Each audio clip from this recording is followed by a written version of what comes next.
All right, guys. Thank you all again for joining us for the International Association of Woodcarvers meeting. Today is December the 19th, a little bit after 3 p.m. Eastern Standard Time. I want to thank you all for joining us today. Today we're going to talk, we're going to have a discussion meeting, a little different than what we've done in the past. In the past, we've had presenters, and we've decided to do a meeting today to talk about sharpening and tool maintenance. We've got a few guys that's going to come on and talk a little bit about what they do. And again, what they do isn't necessarily the only way to do it. It's just their way of doing it. So we're going to do that. We're going to open up the floor for other people to chime in and make it more conversation than just a presentation. So I want to let you know about that up front. Let me go through a few things before we get started with the sharpening and tool maintenance. I want to remind you all about some classes that are going on and coming up. Dave Stetson's doing a mill bus class that's getting ready to wind up tomorrow. He'll have another class that's going to be starting, I think, in February that he'll be talking about more probably over on Facebook. So as soon as we find out the exact details about that, then we'll be sharing that with you all. Ryan Olson's going to have a female bus class starting in January, I think the second weekend in January. Ryan presented with us last week. So if you want to join in Ryan's class, feel free to reach out to him or contact one of us and we can get you the information as far as how to get a hold of Ryan. Chris Hammock's continuing to do caricature carving and design classes. Chris presented for us a few weeks back. So if you're interested in that, contact Chris directly. Kevin Applegate's doing caricature carving classes and coaching sessions. So if you need some help on specific things like noses or eyes, something like that, you want to contact Kevin, he'll be happy to help you. Alec Lacoste is continuing to do cottonwood bark classes. So if you want to contact Alec Lacoste about those, he is available. Wanted to remind you too about the Wood Carving Academy. There's new classes and videos out there. So if you're interested in learning or taking classes at your own time, look up woodcarvingacademy.com. And those classes are available on there, or you can contact us and we can get you the information about that. Some of the things we're going to do at the end of this meeting, we're going to do a couple of giveaways for Christmas. Hopefully everybody will stay on till the end so that you can participate in that. You have to be available to be able to win. We're going to give away one of our shirts with the original International Association of Woodcarver design on it. We also have 4 $25 gift certificates from Chipping Away. They've been gracious enough to donate those to us, and we'll be giving those away at the end as well. And those are online gift certificates that you can use online. So we'll be talking more about that at the end of the meeting. So to kick off the sharpening and tool maintenance part of this meeting, I wanted to read something real quick from Stephen Prescott's book. Stephen is a caricature carver who's no longer with us, but he was in the CCA for a period of time. And in this book that I have of his, I want to tell you what he says about sharpening. It says, you cannot carve effectively and enjoyably unless you learn to sharpen. Unfortunately, it's a dirty, boring, and time-consuming job. Most of us just don't want to invest the time and effort necessary to develop the skills to sharpen effectively. I'm convinced that there are as many different methods to sharpen as there are carvers. My advice is to find a way that works for you and stick with it. Changing methods often presents one from perfecting sharpening skills. He references Harold Enlow. So if any of you all have Harold Enlow's books, here's one of his books. Harold goes into detail about how he recommends people to sharpen. So check out any of his books. Wood Carving Illustrated also has several articles that they've done as far as sharpening goes. One of their magazines was specifically devoted to sharpening. This is spring 2010 issue 50. They've made this available for us to purchase online. It's a PDF digital copy of this. They don't have this in circulation anymore. But if you don't have this and you want this, this is an excellent resource. Contact them and they'll be happy to get the PDF out to you.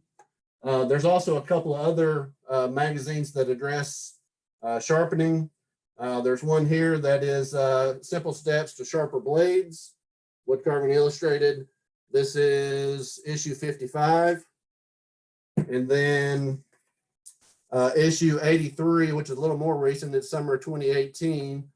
This one talks about quick ways to sharpen tools in 10 minutes. So check those references out or resources out if you're looking for information on sharpening. To start out our presentation, we're going to have James Ray Miller, who's somebody that has presented with us in the past, come on and talk about how he sharpens. We're also going to have Doug Linker come on. He's going to talk about using power to sharpen. And then John Overby is going to talk about how to get a wire edge on a tool. And then again, we're going to open it up for discussion. So if y'all have questions for the people that's talking, or if you have other things you want to kick in, feel free to do that. And then at the end of the meeting, we'll come back in and we'll do the presentation for the giveaway. So again, I want to thank you all for supporting us, for coming on every week. And again, we have 100 people on this week. It's nice to see the support and be able to share with you all some of the stuff that we know or that we're learning about wood carving.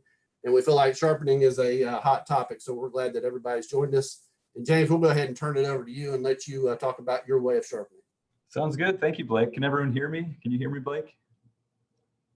Getting the thumbs up. Okay, so I'm going to start with kind of the very basics of sharpening. So, of course, if you're just starting out with carving, you probably have at least a knife and some wood.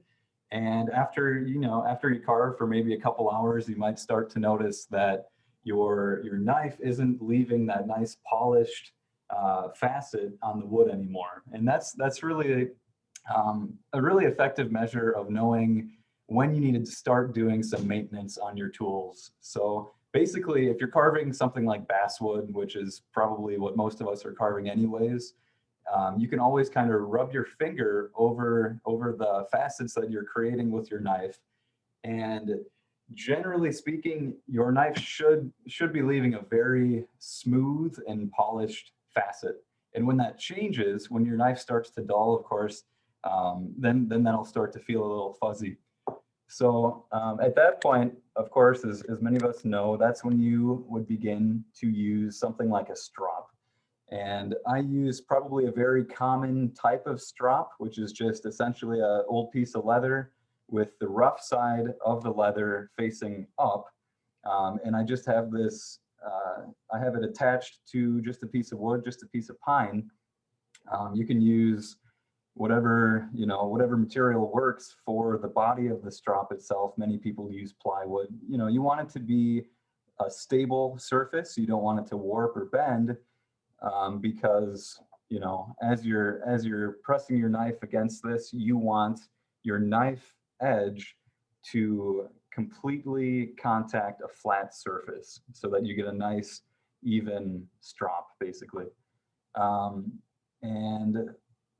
Let's see, first of all, you can just get away for a little bit with just using leather or even using something like cardboard or even plain wood. Some carvers do use, just those materials, but at some point when you need to do a little more work on your tools, it definitely helps to use something like a stropping compound. And for that, I use aluminum oxide powder. So this is just a white powder, probably one of the most common stropping abrasives I would expect that a lot of us use. Other common ones would be the green chromium oxide, which also would come in a powder or commonly in a stick form. So it has kind of a waxy material holding it all together, kind of like a stick of chalk or like a crayon. And then to apply that to your strop, you would just kind of rub it all over the strop in nice long strokes, so that it covers the strop evenly. But for powder, what I like to do is I stick the tip of my knife into the jar of powder, and I just start to rub it in with the back of my knife into the wood, or into the leather, into the rough side of the leather. And this is where having the rough side of the leather up can really help, because it can really hold a lot more of this powder. And usually you want to apply this kind of liberally. You want to get a lot of the powder in, because as you strop, some of it will get moved around. If you don't have it rubbed in real well, it can kind of puff up in a big cloud. And then what I do is I just rub it a few times, maybe 3 going one way, 3 going back, and I'm pulling and pushing away from the sharp edge of the knife. You don't need to apply a ton of pressure, but you do need enough pressure to actually make this effective and actually start kind of micro sharpening that edge. In the past, I actually would kind of, I would raise my knife up a little bit and have it at a bit of an angle, but I found recently, after doing some more research and everything, that with a knife like this, and this is a Harley Refsal knife, it's flat ground. So basically the bevel goes all the way from the sharp edge all the way to the back, or so it seems. And a really key piece of information about a knife like this, many knives are like this, like OCC knives, a lot of Helvy knives will have the bevel going all the way from the sharp edge to the back.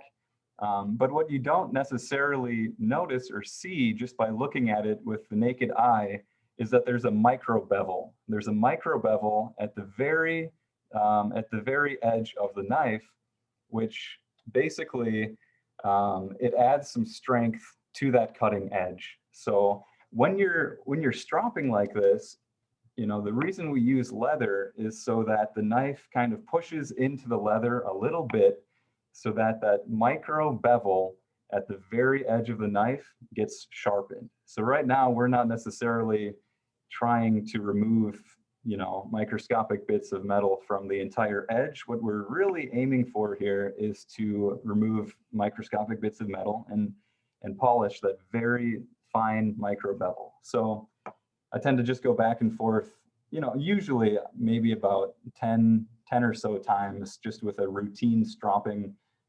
If your knife gets a little dinged or something with just, you know, if you carve through a knot, like a really kind of fine knot like what you see here, you might have a very small nick in your blade, which could be solved just by stropping, or more than likely, if there's a little more damage being done to your knife, you might have to go to something with a little more grit, a little more power. And to do that, you can use different materials like sandpaper. On this strop, I have sandpaper, very fine grit sandpaper on the back. I'm not sure exactly what grit that is, probably from maybe around 1600 grit or so. And then, so when you need to remove a bit more material, then you basically would just do the same thing, or at least this is what I do. I would basically treat it like a strop, just go back and forth on the flat side, on the, you know, just on the full side, the full edge of your knife. Go back and forth a bunch of times until you see that you're removing material all the way from the back to the edge of the knife. So you'll notice that when you actually strop the knife, it becomes like a very mirrory edge, very reflective, very polished. But as you use something like sandpaper or even diamond stones like these, then you'll notice that you're kind of scraping more at the edge of your knife, and it's losing some of that polish. So basically what you want to do when you're using any of these, I'll just kind of demonstrate with the fine stone here, which is 9 micron. You want to make sure that as you look at this, and I don't know if you'll really be able to see with my camera, but you want to make sure that you're roughing up the entire edge.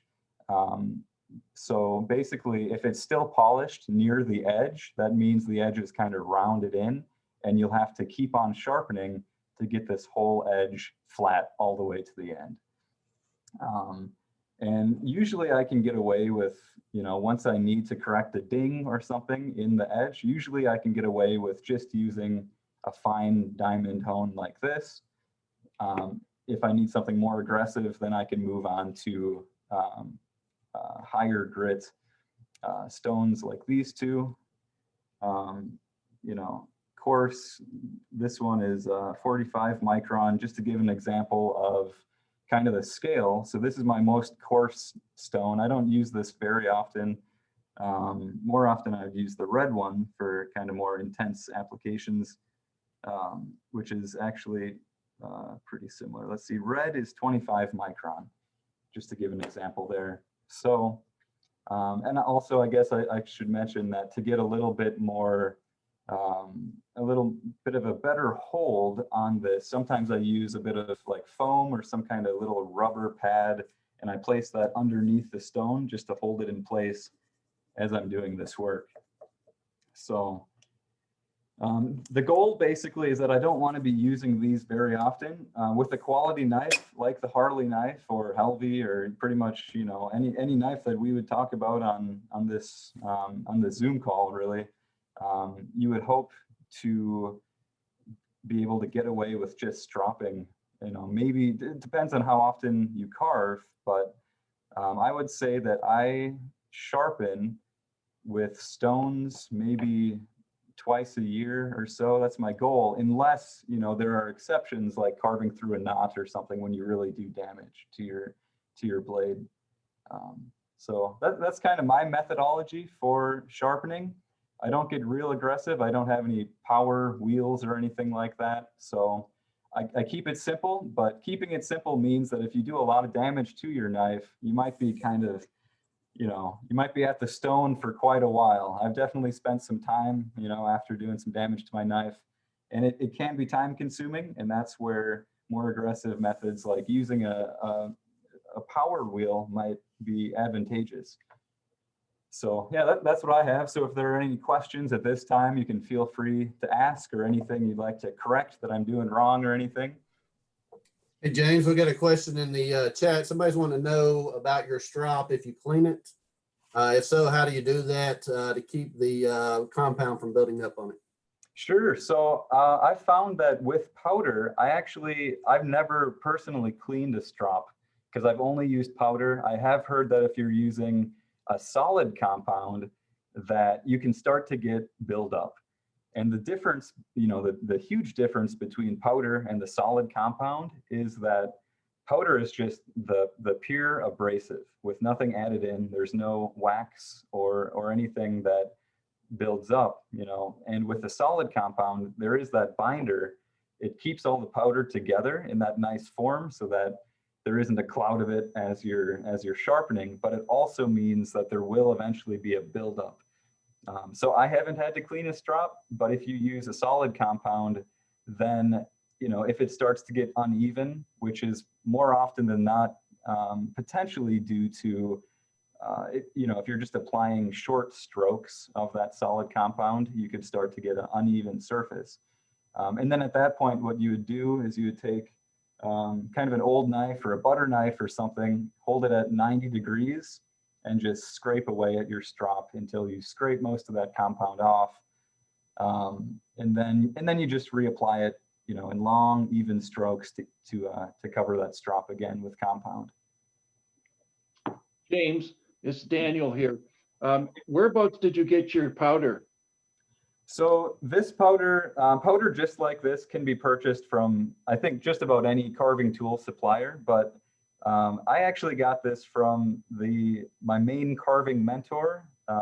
He used to be a 3M engineer, and at one point, apparently, they had a bunch of this compound for some kind of tool maintenance. It can be used to polish any kind of steel, any kind of machinery. So apparently they had some extra, they were discarding it, so he took a big bucket of it. So he had kind of an endless supply, and honestly, this amount here, I think, is almost endless for me. You know, for one person, this will last a long time. I've had this probably for 10 years or so, and I haven't made much of a dent in it. But yeah, you can definitely, I think it's common to buy like one ounce containers of this from carving supply stores or any kind of woodworking supply stores. Thanks, James. Yep. Let's see, James, the bottle you just put down, is that aluminum oxide? It is, yeah. So this is aluminum oxide, and because of the origin of how I acquired this, I'm not sure the exact specifications.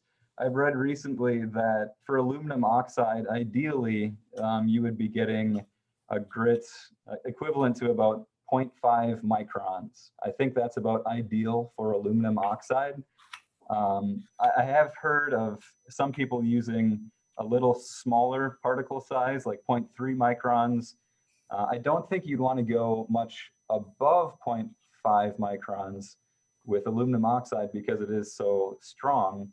And a good measure of how effective it is once you start stropping, you basically want to see the strop darken. You want to see the strop darken because that means that you're actually scraping away fine steel from your blade, and that blackens the strop. So right now I haven't rubbed it in much. I haven't used this application of powder very much, so it's still kind of light. But if it's aggressive enough, you will want to see that darken. And that goes with any abrasive that you're using. You need to make sure that, you know, you're actually removing steel. Yeah, that's the reason why I asked that, is because when you're telling the story, I got exactly the same thing. That's why I had to ask you. Mhm. I got it from 3M, and somebody I know's got like barrels of it. Yeah. And so we could probably got it from the same source. That's why I had to ask you. Oh, wow. That's interesting. The other thing is, while I got you on the line here, now you use one of those diamond sharpeners. Yeah. Is that the one in the red there? Or Yeah. anyways, I've tried it once and I'm turned off by it because, well, I mean, it's the diamond. Of course, if you put diamond to metal, diamond always wins. But the problem with me is that the diamond falls off and the substrate just lets go of the diamond. Some people say, well, maybe you just need to clean it. And I clean it and it's like there's no more diamonds. It's like the diamond does not stay. Is there a particular diamond company that has the diamond sharpener that is better than others? It's just I just would use it for a while and then it's no good. Yeah, I totally feel you with that. And for a while, I was definitely questioning that myself. And I still kind of am, especially with these. This is basically the cheapest I could find at the time. I bought this while I was in college.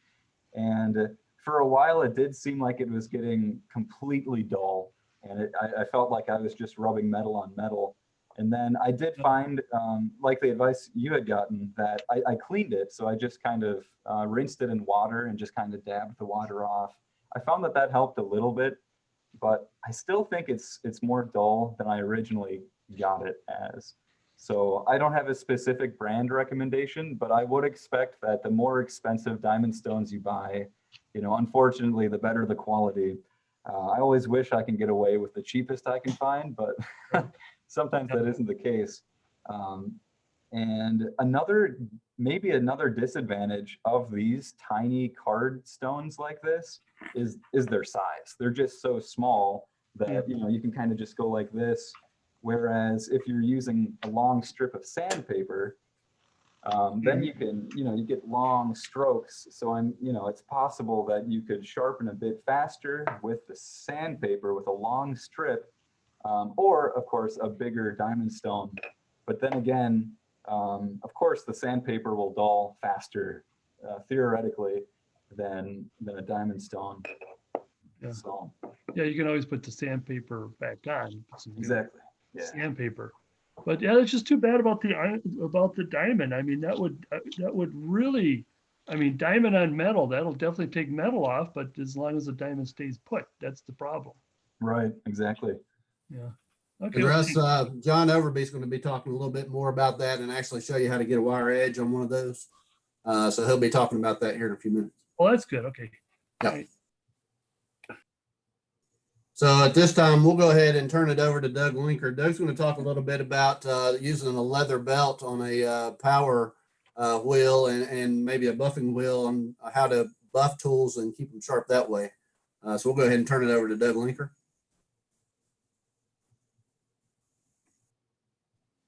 Unmuting. All right, guys. Well, just like James, strops is the way I used to go all the time. And what I'm going to show you today is only what I use in this room. I always have to start out before I show anything saying that you do not need what I have. This is just for pure convenience in the workshop. Does it do a better job? No, it's just faster and it's more convenient. So I always want to start by saying that, because you can get by your whole life using strops without an issue. But anyway, that said, let me show you my power stuff here. So what we've got here, and I'm going to highlight each one as we go, but I got the 1x30 leather belt. I've got the maple wheel with the profiles, and then I end up with the buffer. So I'm going to put you down here. Hopefully you can see this good. There's going to be some extra noise involved, but I thought I'd take you through how I go about sharpening my knives, and a couple chisels even on the 1x30 leather belt. So Helvy knife, as you know, has a bit of a bevel. So I'm going to turn this on. Move this on.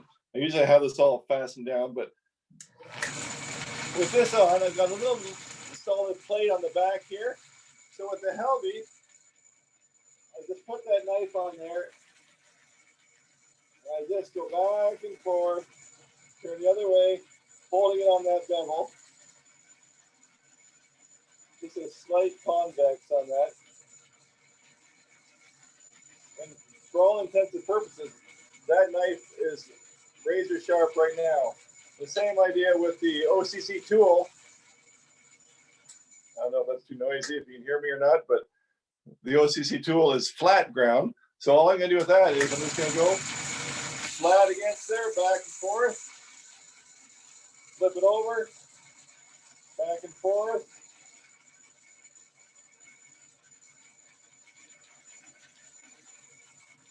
And we're golden. All right. You can clean up with the buffing wheel after, but those knives are sharp and ready to cut right now. But then let's say you get into something like this. You got this big hooked number 8 chisel down to a dockyard tool, and even the mid-size number 9. Okay, so all we're going to do with that is the same thing, but we're only going to do the outside edge. So I'm just putting that on there, finding my angle, and I'm just going to roll that around. All right. Exact same thing with the little mid-size number 9. Roll that around. All right.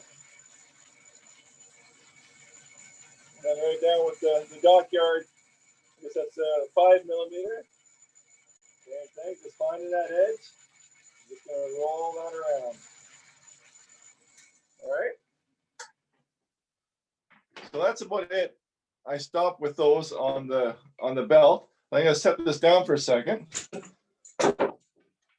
Let's pull over this maple honing wheel. Now all this is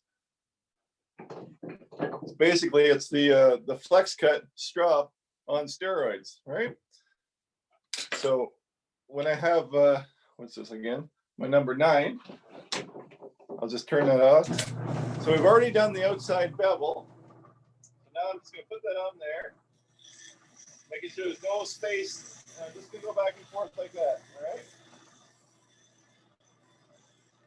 I have a flat wheel over here. If I think I may have gone up or down, I can always just kind of clean that up a little bit on there. But the dockyard as well, just find the appropriate profile and just clean the inside of that out. Okay. And well, I guess I got even the bigger V tool here. I didn't do the outside, but I'll just show you what I do here. Just catch each side on its own.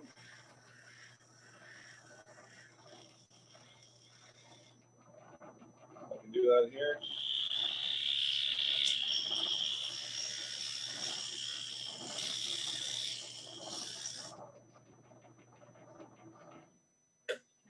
And as you can see, whatever profile is needed, I have here. But I did not do the inside of the or the big guy anyway. So my next step after that with the bigger chisels is I gotta move this over here.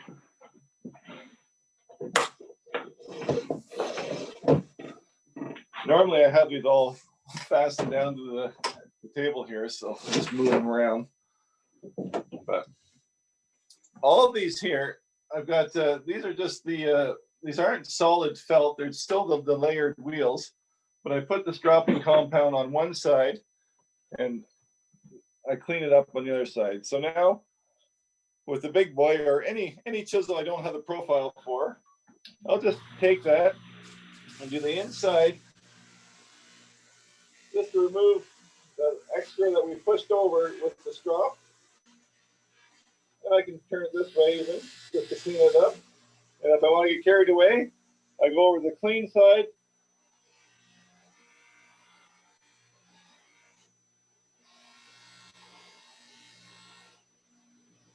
And that chisel is a laser beam. So that's how I do that. You know, there's many different ways, but my goodness, that works well for me. And yeah, sometimes also with this wheel too, I will take my knife and just do an extra little clean buff on the knife. And that just gives it just a little extra too. So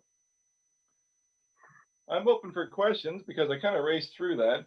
But both of these, the honing wheel in the motor and the 1x30 leather belt, I got them both at the Chipping Away, and they're both quarter horse motors on there. So I have seen people do. I think Gene Messer even did a video with the Harbor Freight MacGyvering it to work the same way, and it's a little bit more rattly, but it is a lot cheaper. So, Doug.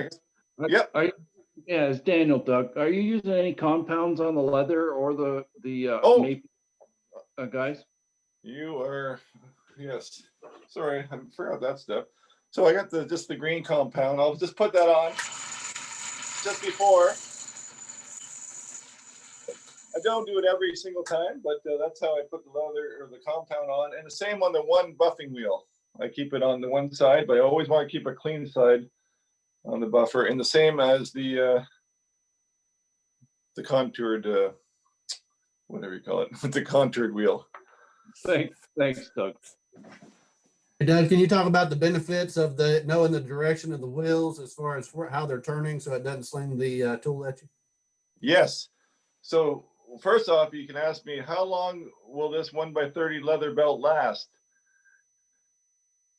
Like? How long will that 1x30 leather belt last? Yeah, tell us, Doug. It will almost last forever unless you hold a tool or an axe head the wrong way. And then you'll cut it and probably hurt yourself and definitely ruin your belt. How do you know that, Doug? Well, that's a lesson learned very early on in my career here. So yes, yeah, always a way. The belt spins this way, upwards. There's an arrow on the inside of the belt, so you can always know even when you're changing. But yeah, the blade, it goes this way, so we're never against, the sharp edge is never in the direction of the belt, always away. Right? Same as stropping on the flat surface. Always trail the fine edge.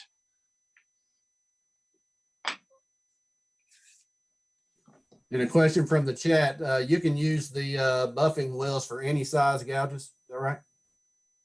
Oh yeah, for sure. Yep. The one thing about the buffing wheels, so I'll give you my little safety thing here, is that what I have here may be a little bit, you can probably get a slower speed. If you're holding a knife, like I'm making sure that I'm holding that really tight. Like this is probably not the safest thing to do with a knife, but for the chisels, like I don't use palm tools. I use all mid-size chisels, but even palm tools, you can just hold them. You can almost even skip the maple wheel on some of those contours. That's not necessary to fit exactly, because that wheel will fit the contour of your tool. Hey, Doug. Yep. Do you ever dip your steel or your knives in water when you're using power to make sure the steel doesn't get too hot or the blade doesn't get too hot? You ever Yeah, dip good them? point. No, never. I've never had an issue dealing with the leather and the I guess it's the wheels here. I've never had an issue. It's only when you hit the fine, if you put sandpaper on that, for sure you're gonna burn your tools right off very quickly. But not with just the compounding leather. I've never had a problem. If you hold it on there a long time, you can feel that heat coming through, but there's no need to hold it that long. Right. Okay, thanks. Yep. Oh, Doug, how would you put a new edge on a V tool? How would I put a new edge on a V tool? Right. I have a V gouge, and it the tip of it is it's all chewed up. And I have to. I'm not sure if I have to grind it down straight and then put an edge on it, or work on put an edge on it onto it's all straight across. Yeah, well, maybe John would get into that with a different abrasive. None of my tools have needed a stone of any kind, but if you did have to redo it, you probably have to go down to a stone and bring it back to shorten it up a bit and start from scratch again. The trick to me is, where I've had an issue in the past, is I'm on carpet right now. Just don't drop them on cement. But no, I would, if it was minor enough, I can get it out with just the compound and a little extra time spent and just going back and forth between. But the truth is, if it's damaged enough, you will have to go grind it down and start fresh for sure. Alrighty, I appreciate it. Thank you. Yep. Hey, Doug. Yep. What's that wheel that's on the other end of your profile? That's just there. It sounded kind of gritty. Yeah, it's just the exact same. It's a maple wheel, just with a flat edge maple wheel. Okay. Yeah. Thanks. See, I can strop on that, but that's got that rounding to it, and I do like on the 1x30 belt to keep the flat grind flat. But there's no reason that if you don't mind, you can easily do full honing on that wheel itself. Thanks. Yep. Let's see, Doug. Yes. One of the things that I know, I was watching you because I was screwing up for a long period of time. I was a guy about a month ago when you had the flex cut guys there, and he had one of those. In fact, you just had that in your hand, the sharpening block that's not on steroids. And he had one of those, and I had it all beaten up. And the problem that I did was that when I strop, and what you're supposed to do, I found out the hard way, is you practically lay the tool flat on there and let the rubber on your rollers there, or what you have in your hand, come up. And what I was doing, I was just coming down at a sharper angle, and so lifting the butt end of the chisel up, and so that's why I was chewing that up, number one, and I just couldn't get them sharpened because I kept at a wrong higher angle. And if you can demonstrate again, where you just come in just straight flat, the sharp part is so flat. If I have let's go back to this little dockyard tool. Okay. The beauty of that, where this I have to drag it across, and I'm probably giving it, like you said, you have to get it flat. But here I can hold it like this and get an upward angle even, right? So yeah, if I put that on there, all I'm doing when I'm standing above, I'm just losing that shadow. Oh, losing shadow. Right? And then I can just roll it back and forth and go back over here and just clean that up again. Yeah, it's nice and flat. There you go. It's nice and flat over here, and I can find the appropriate one here and just lose the shadow, and I'm there immediately. And just a little twist back and forth, and it's great. Yeah, that's just something I learned the hard way, but thanks for bringing that up there. Yeah. So the dockyard tools, they have their own strop too, eh? Mhm. That fit them too, but I can pretty well find everything except for when I get into the big boys like that. And I always had to do the back edge of the chisels in the old days with just a round strop. I would just kind of roll it, which is not as easy as the buffing wheel. So, Thanks, Doug. yeah. All right, You know, Doug, I'm going to go ahead and move to John Overby now so that he can do his presentation on getting a wire edge on a tool. Doug, thanks for your information there, and I'm sure we'll have other questions here in a few minutes, but we'll move on to John so that he can talk about how he sharpens. Yep. All right, everybody. I guess a lot of what I'm going to talk about has been covered a little bit, but what I'm going to talk about here tonight is eventually at some point you're going to have to fix a blade. You might get a chip, it might get too much rounded off on the edge, or maybe you'll bust your tip. So I'm going to cover how to do this by hand and bring your knife back, building a wire edge out here, and I'm going to explain why we need a wire edge and what to do with that wire edge when we're done. So first of all, I'm going to show you guys something here a little quick. There's a couple different kinds of bevels your knife might come with. You have a flat, I'm drawing through the camera here, so it's kind of goofy. And then a lot of Helvies will come with this, the way Rich explained how he sharpened. And I'm over exaggerating here. So what you got here, you got a flat grind and you got kind of a convex bevel. This is a stronger edge than this is.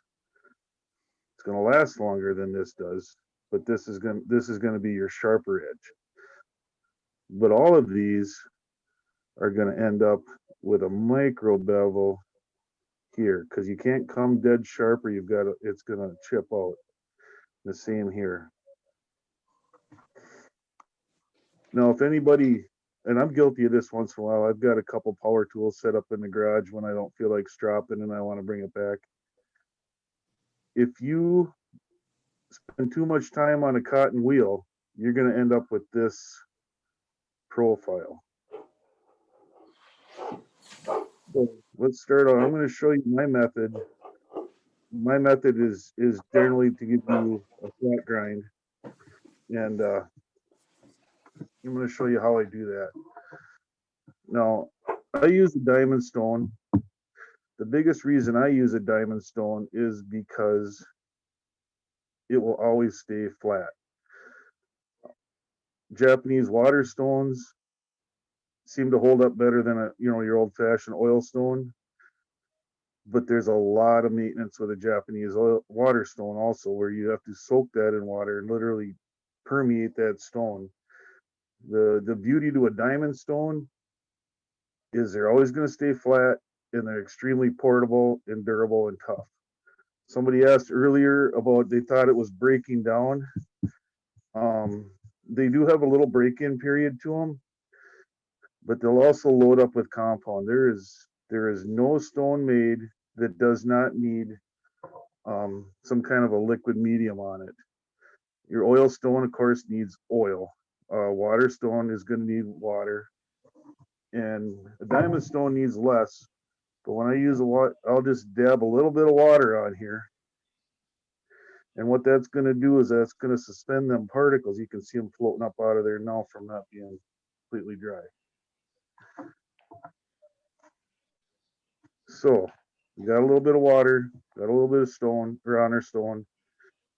And so what we're looking for here is we want to take this knife and we want to sharpen both sides until we start rolling it.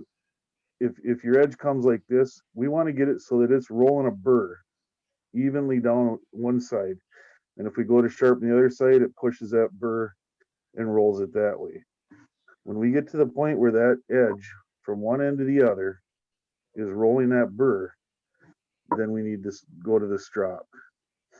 So some of the methods to this are, and if you go to any old school from Boy Scouts to outdoor life and everything on, they're going to tell you to take your knife, put it on there, and pretend you're taking a cut off of there. The issue with doing that is every time you pick the knife off the stone, you're going to lose the angle you've started to develop.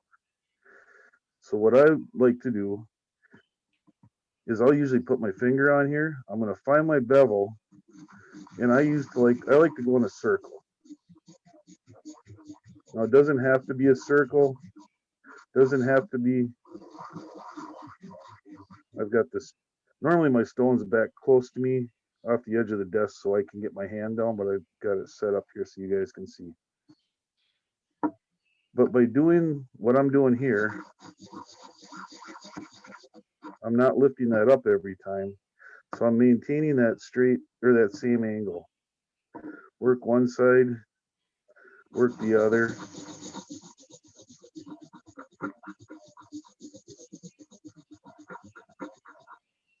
Oh, I just flipped to Blake. Now I'm back. All right. So as you work that, you're going to see a cut pattern develop along this edge. I was just in a class earlier with Dave Stetson. He talked about, and I seen James do it earlier, taking your knife this way. I do that quite a bit. I'll run circles for a while, and you'll get kind of the same pattern, and it gets lost in there. Then if I just take and go this way a couple times, it'll show a new cut pattern, and it'll show my high and low spots. But in all honesty, can't think of the word I want. How you move the knife on the stone really makes no difference. All you're doing is grinding steel off. What makes a difference is maintaining the bevel you're trying to achieve so that you don't end up with 3 different bevels and you'll never get the one out on the end. So what you can do, and this is a little easier when you're not looking through a camera. If you get the light just right and you're looking at your edge and you tip it this way, that edge will, when it's there, it'll disappear. But if you're tipping it this way, you'll see the light glance off all along there in different spots. And you got to keep working it. And the other way I check for my wire edge is I run my finger backwards, not into the edge, but away like I'd be stropping it. And I work that until I can feel that wire edge, and I look at it and I see that wire edge.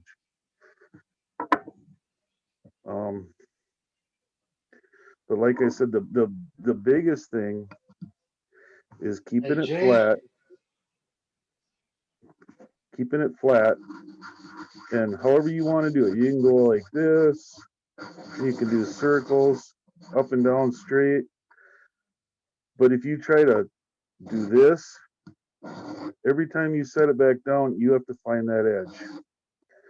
So the big thing is just kind of maintain it on the stone, keep working it until you build that wire edge down the knife. So say you've got your wire edge, you're going to go to the strop. One of the things I heard earlier James say, I will strop this knife like this, and you need to strop until that wire edge from both sides is gone. And then at this stage, this isn't like when you're just maintaining it in the middle of your carving session. In this stage, I don't think you can push too hard. You need to get that all gone. Every little bit of that wire edge down here is a weak point. If you look at it under a microscope, it's jagged, it's sharp. It's gonna chip at that point. This knife, of course, is not there. So what I'll do is I will strop until I've stropped out all of my marks from the stone. At which point I will tip this up just a little bit, not much, and I'll take 2-3 passes and make sure I got a micro bevel.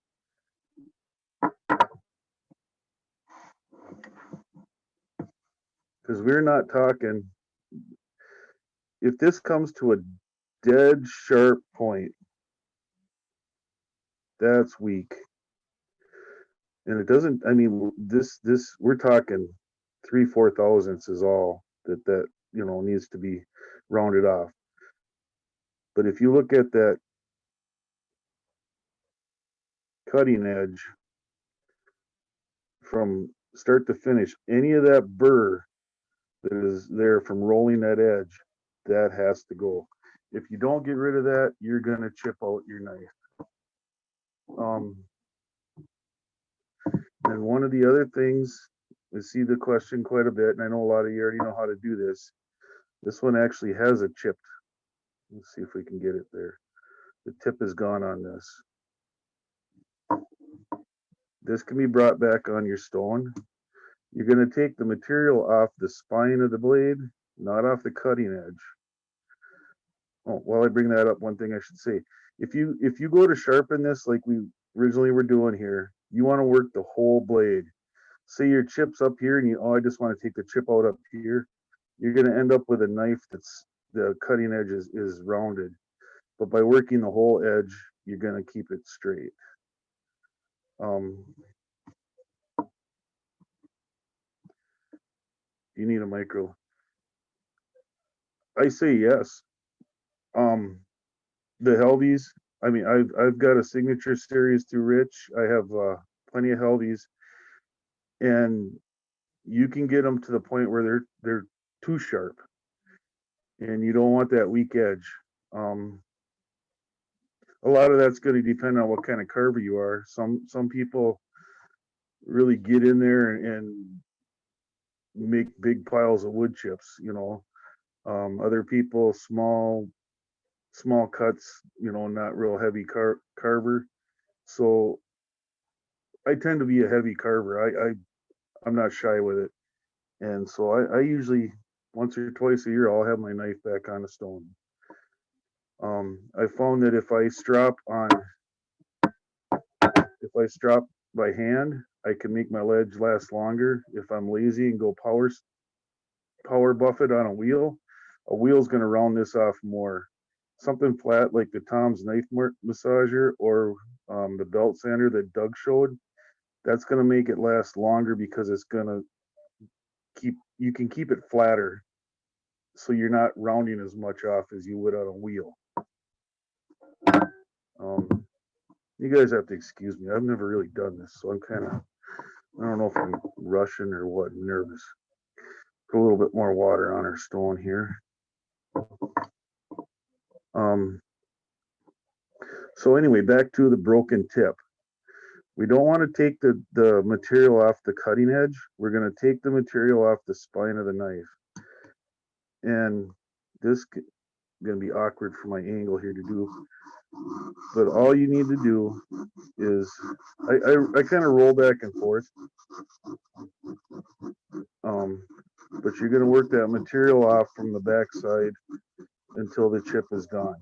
Your knife's going to end up a little shorter, most likely. You'll never even notice it's probably 16th to an 1/8 at the most, depending on how bad you broke it.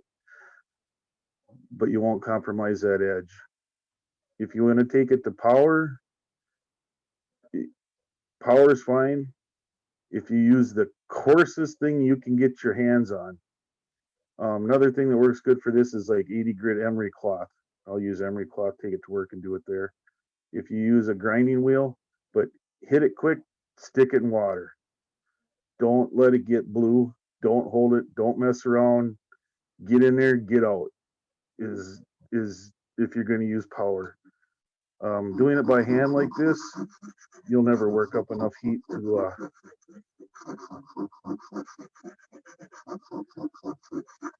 I'm reading that. This knife is actually a test knife Rich sent me because he had new steel coming in and he didn't know if it was going to hold up. And honestly, it didn't.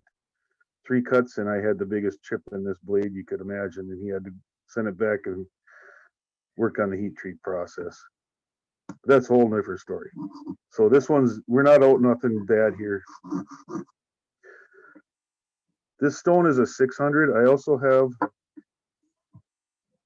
a, oh, that's my, this one's 600 and nothing on the back. I lost that at some point, bought a new one. This one's 600 on one side and 1200 on the other. 600 is a really good middle ground. You can remove material in a decent amount of time and still not be, if I tried to fix a knife from with the 1200 side, I'd be there 3 times longer, being so smooth. The finished product's going to be nicer, but the 600 is a really good middle ground for between rough and finish, I guess you'd say. So anyway, after working this, and I want to go back and forth here too, because for any, if you're pushing on the back of your knife with the your thumb a lot, you don't want sharp edges back here anymore. You know, you want it nice and smooth. But anyway, keep working it like that until you can see there's still a little, I'm trying, there it is. This one's still chipped, but I think you get the idea from that. Any questions, I guess? Hey, John, can you repair a gouge in the same manner? Can you talk about that? Yes. Your motion with a gouge is gonna be again, you're gonna find this one you end up having to pick up. I'm not a gouge guy, so bear with me. But you're gonna find your angle, and I guess you can do it without. And here again, you're gonna work this side. You're gonna work the bevel until you push that wire edge all through here. At which point you need to strop with something inside here. The cotton wheel on the buffing wheel, the flex cut strop that Doug held up before. If you don't have a flex cut strop like Doug had before, you can take your gouge and you can run that gouge through. Fill that with compound, and there's your strop. Same with for the other side. You just want to make, sorry about the lighting, folks. Use that gouge. I've never realized how hard this is to do through a camera. Anyway, use that gouge to make the other side so that you can strap that inside also.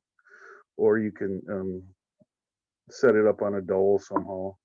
But you need, your biggest thing is you're going to build that wire edge, and then you're going to buff the opposite side until that wire edge is gone.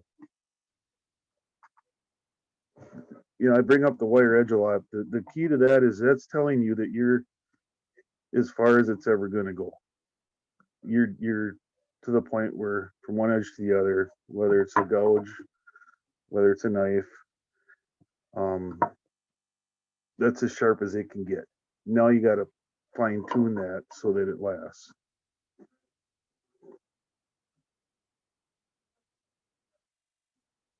Yep, cardboard's extremely abrasive. I work in the cardboard industry, and you can go a long ways with a piece of cardboard towards stropping.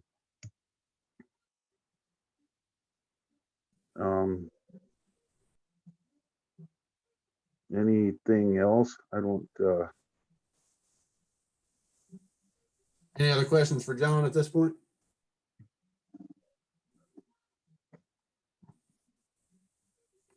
Okay, we're going to go ahead and open the floor up for some discussion. In the chat, I've been watching a little bit of discussion about a Tom's knife massager I'm familiar with it, never used one. So if anybody wants to talk about that, if anybody has experience using one and how well they work, if you want to chime in on that, I'm sure people would like to hear about those options as well. Hello? Can you hear me? Yeah, go ahead.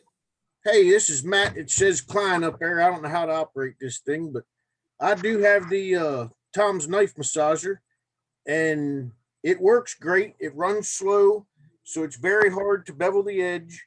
And you know, I got different grinding discs from Tom and some other suppliers, and I have reprofiled some pocket knives and different blades with the diamonds. And one of the nice things about it is you can use it in your home, like I got it in the room right now, and it doesn't make a mess, doesn't make anything. I use that paste PA 60 or 70, whatever it is.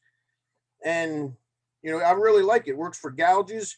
And then I just take the dowel rod and the cardboard. I was the one that said that, and because you don't have an inside thing. But otherwise, with the pigskin and the diamond plates, I mean, the thing is great. It's quiet and very effective. And I can grab it. I don't know if everybody knows what we're talking about here. But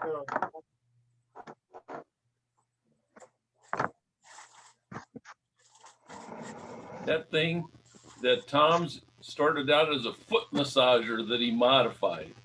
Yep, yeah, it's a neck massager. I don't know how to operate this here, but that thing right there, I mean, that little disc is just wonderful. And it's so quiet inside a home and so easy to use that you just lay it right on there. And I mean, that thing works great.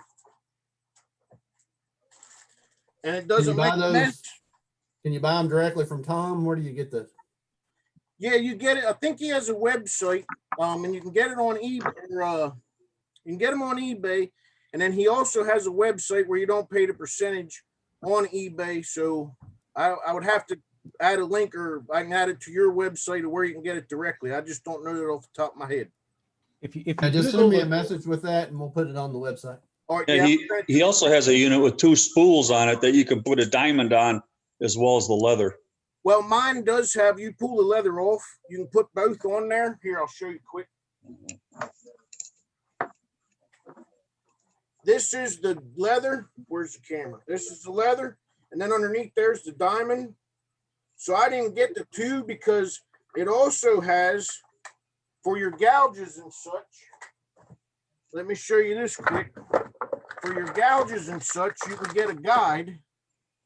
And this is the guide. You can put your gouges in so that when you sit that down on there, you keep the angle identical every time so that you're not changing it when you pick it up to check the angle on the gouge or your V-chisel.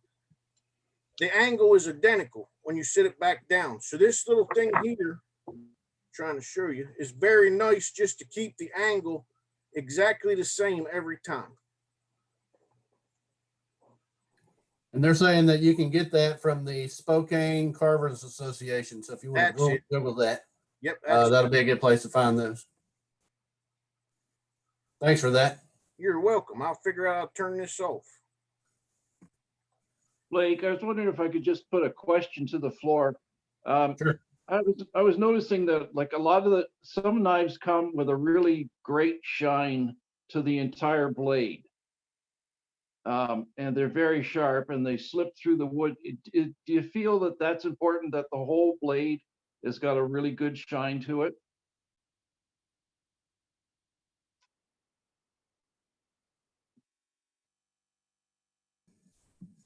I'll speak to that. I think it does. I talked to Rich Smithson quite a bit from Helvey, and he takes his blades all the way down to a 1200 grit belt on his 2x72 belt sander to be able to get that shine on there. It removes the scratch pattern on the steel itself, and you know, does it slide through the wood better? Probably. Is it necessary? Not necessarily. I've used one that's had all kinds of scratches on it, and you know, it works fine. But I think it probably does slide through better with the better sheen on it. John Overby might be able to speak to that a little more.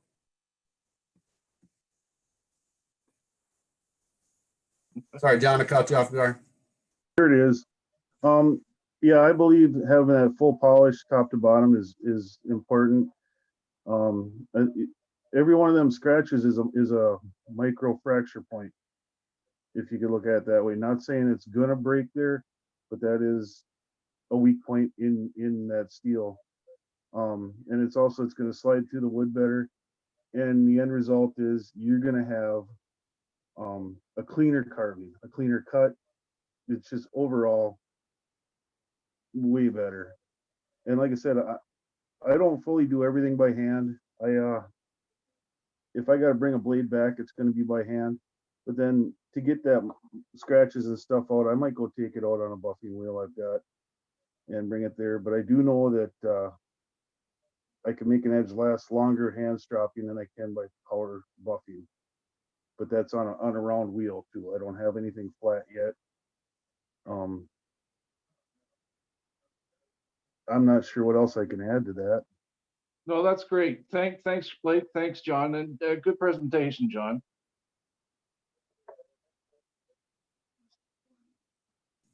So a few more questions from the chat. I'll go ahead and throw out there.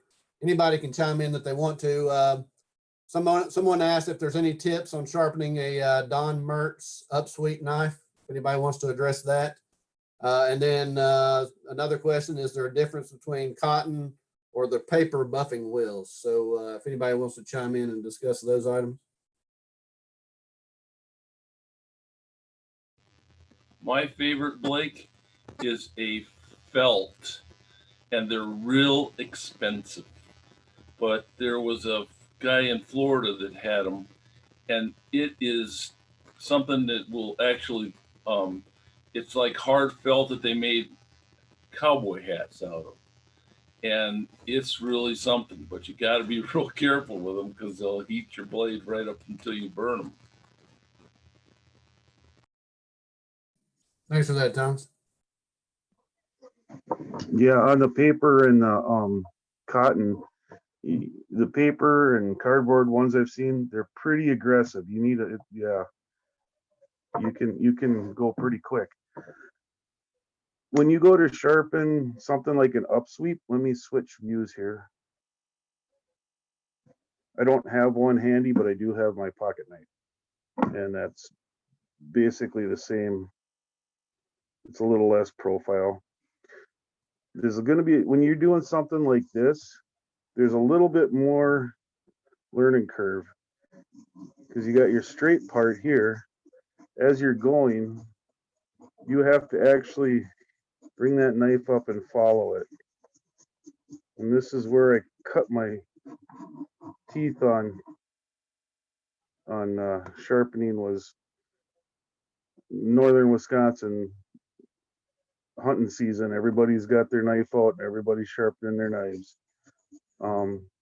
So it's I don't know if you can see me here. I'm starting on I find my bevel, start on the flat,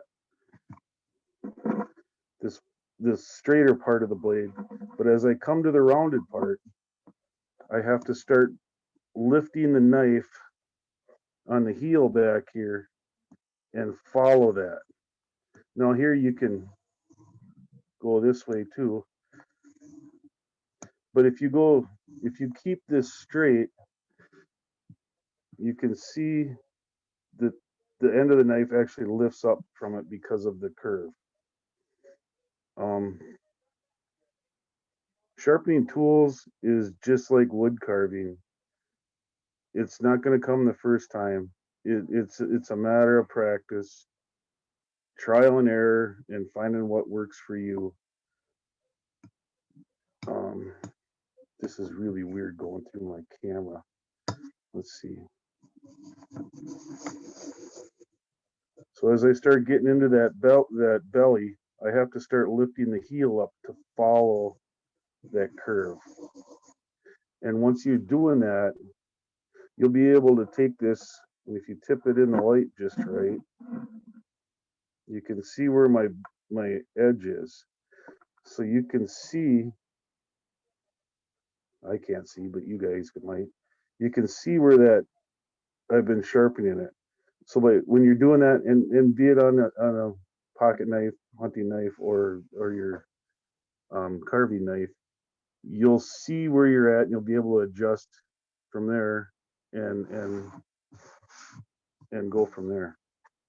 I hope that helps a little bit. Some things are better in person than on a camera. Thanks for that, John. We've covered a lot of information today, and I'm sure there's other questions. Before we finish up, we want to go ahead and get to the drawing. Before we start on the drawing, I'm going to tell you a little bit about who we have coming up in the coming weeks. We'll do the drawing, and then we'll open the floor one more time for any other questions that we may have. Keep in mind that there's 100 people on today, so there's probably 100 different ways to do all this stuff. Reach out to each other and talk about, ways of doing things. If you have a question about, fixing a knife, sharpening a knife, sharpening services and things like that, contact us, contact some of the people that's on this meeting, and I'm sure everybody will be willing to help. So make sure you reach out to each other. Coming up in the coming weeks, next week, we're going to take off. Next weekend is Christmas, so we've decided not to have a meeting on the weekend of Christmas. We're going to come back in on January the 2nd and have Mike Pounders on. Mike's going to talk about caricature carving, and he'll be on with us on the 2nd. Wayne Larimore from the CCA is going to be on with us on January the 9th. He was rescheduled from last weekend. We bumped him up to January the 9th. Ricky Bartles is going to be on January the 16th, and I actually think he's on the meeting today. He reached out to us, and he does chain carving. So if you take a piece of wood, you make a chain out of it. And he's going to be at a museum that actually houses some of the largest chains available. So we're going to feature him on the 16th, and then on the 22nd, Mr. John Overby, that's on here today, that's just talked to us about sharpening, is going to come back on and talk to us about flat plane carving. So we've got quite a few things lined up in the coming weeks. So feel free to join back on with us on January the 2nd. Again, keep in mind next week we'll be out. So having said all that, we're going to go ahead and do the drawing, and Tom will come on he's written all the name down, the people that's on this meeting, and he's going to do the drawing. First, we'll do the drawing for the International Association of Woodcarvers t-shirt. The person who wins that will be put back in the drawing for the 4 gift certificates for chipping away. If you win the t-shirt, you'll need to reach out to me or Tom so that we can get your information and get that out to you. And again, that person will be put back in the drawing for the other 4 things. So Tom, I'll go ahead and turn it over to you for the first drawing for the t-shirt. All right. Hey, everybody. First off, I would like to thank Blake for all the hard work that he puts in for these shows. Without Blake, we wouldn't have these fantastic videos. So on to the drawing. I've got everyone's name in here. Excuse me. And the first name that we're going to draw is Alberto, the Mad Whittler. Congratulations. You can get in contact with Blake or myself, and we'll sort out that shirt, and your name goes back in the bin. All right. And the next 4 names that we draw will be for chipping away gift certificates. Each one of them is $25. They're virtual gift certificates so that you can use them online. We actually talked to some of the owners and some of the employees there at Chipping Away last week, and they were gracious enough to offer up these gift certificates for us to offer. And hopefully maybe they'll be coming on later on and talking to us some about some of their offerings. So any chance you get, go out, shop with them, talk to them, look and see if you can get tools from them, and thank them for offering up these gift certificates so that we can continue to do these drawings like we're doing today. So for the first one, Tom, go ahead and draw that name.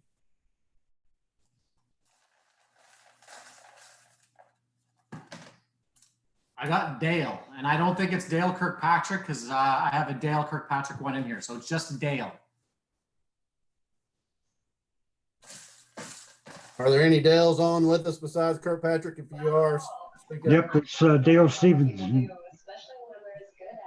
All right, stick around at the end, Dale, and we'll sort it out. Gotcha. Next name is, I got iPad in a gray shirt because the name wasn't written down. I'm just going to draw all 4 of these quickly here.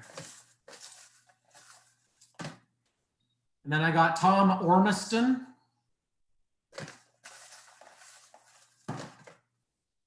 And Jack Harris. So those are our 4 winners there. I'm here. All right, congratulations, you all. We'll need to sort out who the iPad and the gray shirt is to make sure that we're able to get the gift certificate out to you. So again, that's Alberto, Dale Stevens, Tom Ormison, and Jack Harris. So congratulations to you all. Again, we will go back out and post this video later on so you can go back and review some of the things that's been covered. We put those out on Facebook and YouTube so that you can go back and view them at your own leisure. We'll go ahead and open the floor back up. If anybody else has any other questions or comments about sharpening, we'll leave the field open for a few minutes to see if anybody else wants to chime in. So if you have any other questions, please go ahead and ask those now. Hey, Blake, I have a question. I'm sorry. All right, go ahead. So I have a question about stropping. So my son and I'm a total beginner, just so everybody knows, right? So I'm trying to figure out the whole stropping thing. So my son made me a strop with a piece of wood and some leather, but it's about 4 inches long. So my question is, would it be easier for me to learn on a longer strop than one that is so short? Is there? And I'll let somebody chime in on that. Go right ahead. I would appreciate any advice. I don't think it really makes a difference. I don't. I got a 4-inch myself. The ones I made was just taking a stirring stick that you can get free, or mostly you can get them free from a hardware store, and then take a belt the same width, and I think it's a little better that it's a bit longer. It makes it easier for me anyhow. Okay, well, I appreciate that. Like I said, I'm trying to figure it out, and it's not very easy. Hey, Nina, Doug Linker that's on with us today also has done a video on YouTube. If you search Doug Linker, make one, use one. He has a video out there that you can go out and see how to do that and kind of what he recommends. And again, he's on with us today, so you can ask him. But you may want to refer to that video that he has out there. And I'm sure there's other videos on strops and, you know, how to use them and that kind of thing. Okay, I appreciate it very much. Thank you. I have a comment. This is Ed. You can get these small strops from Ace Hardware. They're just a cloth one, and they're really good for around the inside of gouges and E-tools. Can I break in here on the stropping? Sure. Thanks, Ed. Yeah, this is the iPad guy, and my name is Elmer Marting, and I'm with the Monona Woodcarvers. And I recommend, and when we teach carving here at the Monona Woodcarvers group, our stropping material is the back of a tablet, the cardboard back of a tablet, or the breakfast food box, and we put honing compound on that. I use the white honing compound. And by using it that way, and instead of using a piece of leather, you have a nice flat surface on your knife or gouge. But you don't need to spend a lot of money on and you don't need a big piece of wood or anything of that sort. And if anybody can see what I'm talking about, my stropping piece of material is usually this is the size of it right here. You can see it. It's about 4 inches by 2 inches wide. And then you talk about sandpaper. I never use sandpaper. I use wet dry sandpaper. It's the black stuff like this. And you start out with 320, 400, 600, 800, 1200 grit. And that way you do not cause any gouges in your carving tools. So we go through a lot of lessons here at our Monona Woodcarvers group, and that's Monona, Iowa Woodcarvers group. And, but the lady that talked there, just get a piece of cardboard, the back of a tablet, and put some honing compound on it and run your knife on that. That'll give you the best honing or for your honing of your tool. Thanks for that. And we see the chains that I was referencing there behind you. So again, you all will be on January the 16th, and we look forward to hearing about those awesome chains and the different kinds of wood you use. Pretty neat stuff. So there's Ricky too. Blake, can I'm here too. Blake, Yeah, go ahead. can I break in for a second when you get a chance? Yes. Okay, I don't even remember where I saw this, but years ago, I saw a thing on the barber roll for stropping. You know, a lot of people, when they strop, they'll lift it, they'll let me get my strop where you can see it. They'll roll the edge. So someone suggested rolling away from the edge like a barber does when he strops I don't think you can see my strop in here, but rolling away from the edge, and that kind of rounds the back of the edge or the spine of the knife, which is really good in a way, you know, because it keeps you from catching in. But I just was wondering if anybody else does that.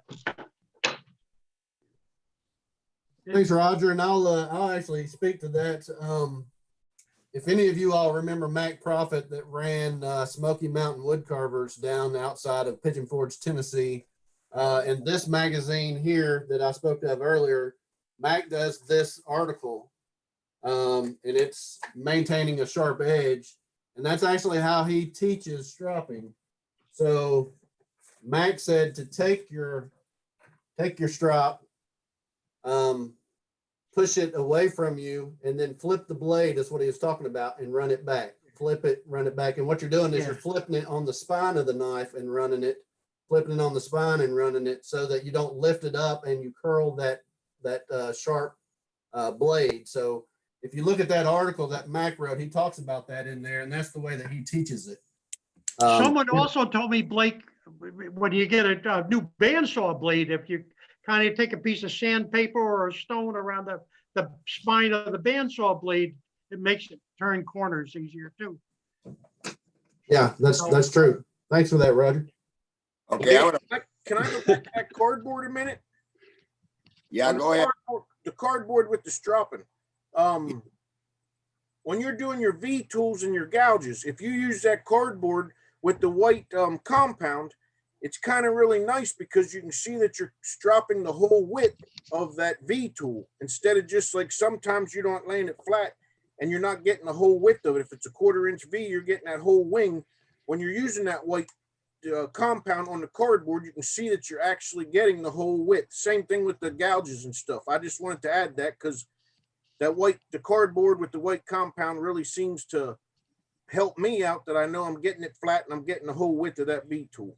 That's very, very true. And that's what I like to bring up to everybody. Also, when you're, and this is a piece of cardboard, and when you're sharpening, and here's the other part, you don't want to make your end of your tool bend over. You want a nice, well, how can I show that? You want the tool to be a nice, if I can get that, V like that, and not roll over like that.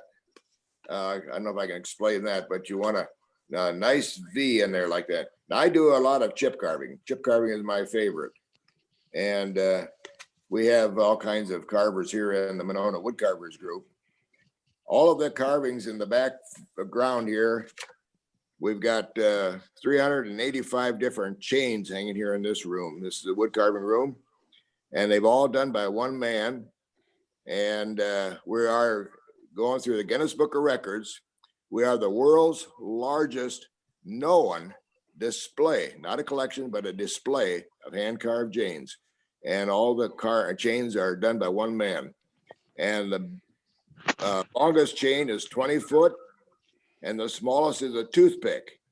And I'd like to challenge anybody, if you can go out and carve a toothpick. And I've got to show you, did we have one, Rick, here?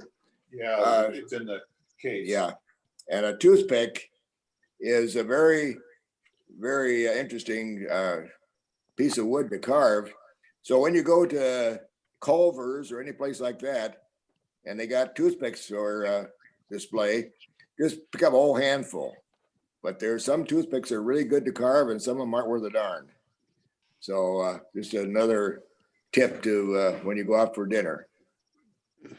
Yeah, we look forward to hearing about that on the 16th when you all present for us. So thanks Blake? for that. Yeah, I got a couple things I'd like to talk about. yeah, go ahead. First of all, I do use the cardboard. And what I do is I cut a whole bunch of these up. And then I take a mother's buffing cone from Walmart and I paste them all. Okay, let's see. I'm not getting it right. I'm trying to do this with my hand in that. There we go. And it's just the mother's compound is a paste, and I just paste the whole bunch up, let them dry, and put them in my drawer, and then use them until they get black, and then I throw them away. The other thing I wanted to talk about is when you're sharpening some tools, I use a black magic marker and go over my edges, so I'm making sure I'm getting all the edges. I know we got a couple new people on there, so I thought I'd bring that up. And then to go to that profile on one of the people mentioned about cutting a piece of block and doing it. Well, this is my block here, and it's got a whole bunch of different ones on it. It's about a 2.5 by 2.5, but then I got it sitting there and I can just buff out the inside and outside on them, put the edge back on. That's it. Thank you. Thank you, Darryl. Well, we are at an hour and a half in now, so I think at this point we'll go ahead and stop the meeting. See, Blake, Hey, go ahead, can Russell. I ask one non-sharpening question? Sure. People out there have got other clubs that are going through Zoom and like to invite other people if they can put that and put links on your Facebook and so we can connect. I like to see other people's clubs and go to other people's clubs and meet other people. I don't know if other people would like to do that. Yeah, we'll get that information. I know Lancaster County, Bob Hershey's going to be having his meeting in January. Yeah, we got We'll that. see if we can gather some others and put those out there. So thanks for that, Russell. Okay. Thanks. We'll go ahead and stop the meeting at this point, an hour and a half in. Thank you all for joining us. But it's been a lot of good information. We had 100 people on today, which is fantastic. We want to take the time to wish everyone a Merry Christmas and Happy Holidays. We look forward to seeing you all in 2021. Hopefully it's a better year for everyone. And we'll start back again on January the 2nd. So we'll see you all on Saturday, January 2nd at 3 p.m. where Mr. Mike Pounders will be joining us to do a presentation on that day. Thank you all for joining us, and we'll see you again in January. Thank you.